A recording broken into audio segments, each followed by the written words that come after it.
We're diving into something that, well, it pretty much dictates every major decision we make, doesn't it? The pursuit of the good life. Yeah. And for most of us, that just means one thing: the chase for happiness. We're kind of, culturally conditioned to see happiness as the ultimate finish line. It's the goal we're all told to aim for. Exactly. But what if the source material we're looking at today, which is a really fascinating deep dive into life architecture, suggests that's all wrong? That defining your success purely by happiness is, well, it's actually leading you down a pretty stressful, unsustainable path. What if the goal itself is the problem? That's the bold claim right out of the gate. Fulfillment matters more than happiness. It's the structural integrity of a well-lived life. Okay, let's unpack this. Yeah, and the first, most crucial thing for you, the listener, is to get the definitions straight. The source material is adamant that mixing these two up is the root of so many problems. Okay, so let's define them. Happiness is what? Happiness, according to these sources, is a feeling. It's temporary, it's reactive, it's situational. You get some good news, you feel happy. Your favorite sports team wins, you feel happy. It's atmospheric. Like the weather. Comes and goes. Precisely. Fulfillment, on the other hand, is a deep underlying state of being. It's this pervasive sense that your actions actually line up with your core values, that your life has meaning. That you're making some kind of impact. Right, and that state can hold firm even when the feeling of happiness is completely, totally absent. And our mission today is really to show you why pursuing that lasting state is the far more critical life goal. Okay, so that leads us right to the core tension here.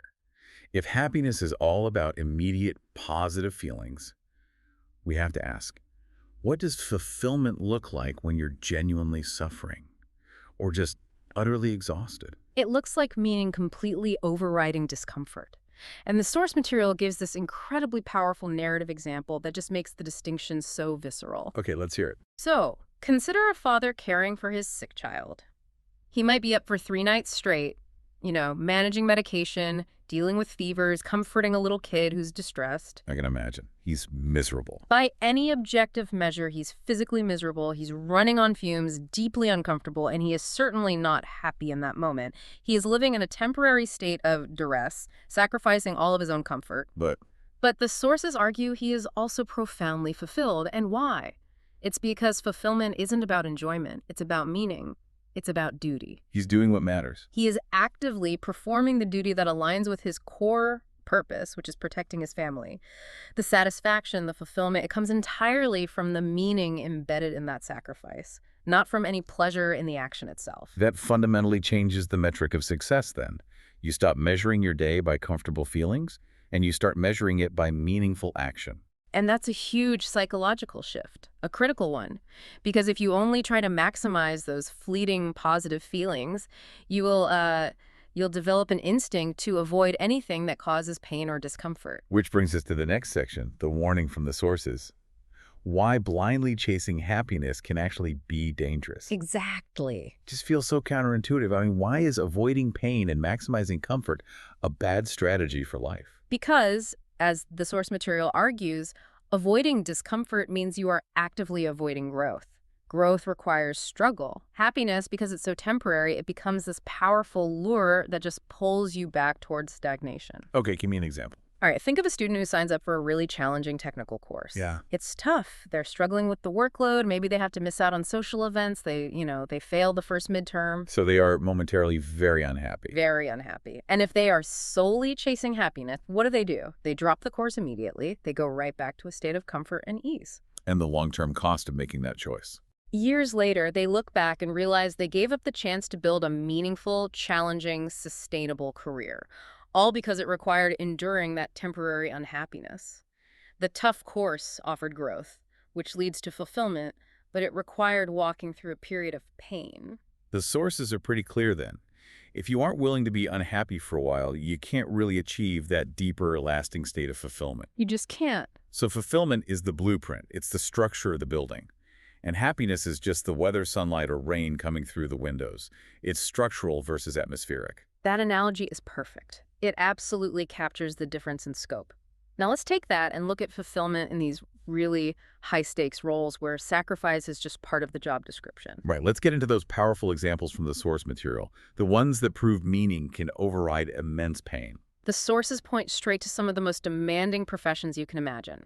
Take a doctor performing a complex 22-hour surgery. 22 hours. I mean, that is an act of intense, grueling focus.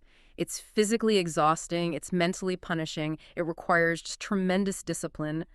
No one is experiencing instant happiness during hour 20 of a surgical marathon. No.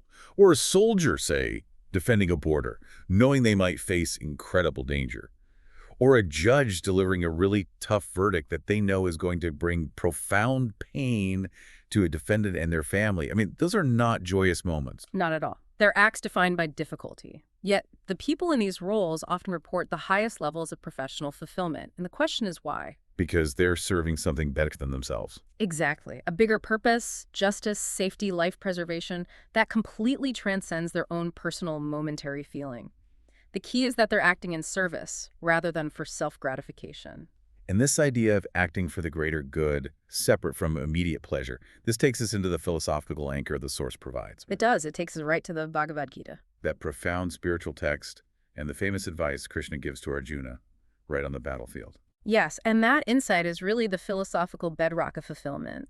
Krishna tells Arjuna, do your duty without attachment to results. Do your duty without attachment to results. It means performing the necessary, difficult, meaningful action, the duty, purely because it needs to be done. You perform the surgery, but you aren't attached to whether you get praised for it, or even whether the patient lives or dies, or how tired you feel afterwards. But that's an immense task. It asks for this kind of Nah. noble, selfless effort. But if I completely detach from the outcome, how do I find the motivation to endure the pain required for the act in the first place? Yeah. Don't you need some attachment to sustain the effort? That's the critical tension, and Yep. the sources do recognize it. The initial discomfort requires dedication for sure, but the fulfillment comes from realizing that the dedication itself is the reward, not the praise, not the outcome. Once you recognize that the meaning is intrinsic to the act of duty, the need for that personal pleasure just it fades. You're anchored by the why, which is so much more stable than the how did I feel. That gives the mission a lot more focus. So, okay, for the listener who wants to apply this structure, we need the blueprint, we've established the why. Now, where's the architecture manual for building fulfillment? The source outlines 5 specific practical steps, and they're all designed to shift your mindset from chasing those fleeting feelings to, building that lasting state of meaning. Okay, what's step 1? Step 1 is to define your purpose. And this is the hardest part. It's not about finding a new hobby. It's about asking yourself, what enduring impact do I want to make? What problem out there is mine to solve? But what about the person listening who says, I don't have a purpose? How do you even start? You start by looking outward. Purpose is very rarely discovered, sitting alone and meditating. It's usually revealed through contribution. You start small. You serve a need you see right in front of you, and that act of outward-facing service often starts to crystallize the greater purpose. Okay, so define your purpose. What's next? Step 2 is to embrace discomfort.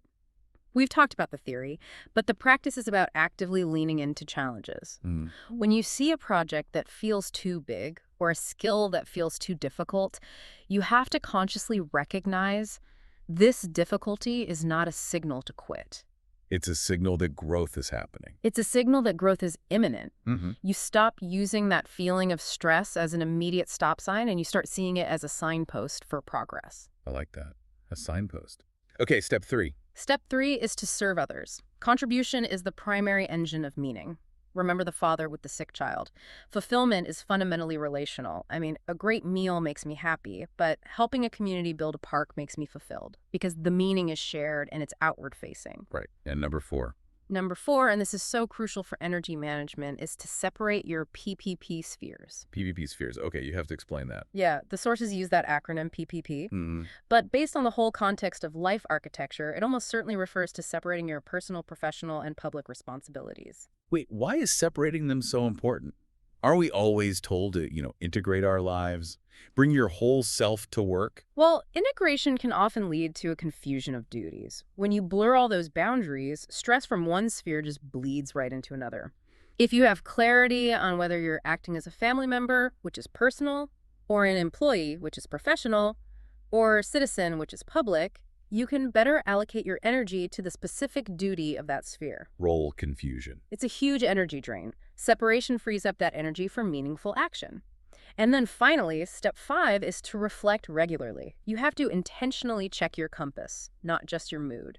So like a weekly review. Exactly. The sources recommend journaling, specifically about what gave you a sense of meaning or fulfillment this week, rather than just what made you feel good. This actively trains your brain to prioritize that lasting meaning over temporary pleasure. It makes you an active architect of your own fulfilled state, instead of just a passive recipient of happy feelings.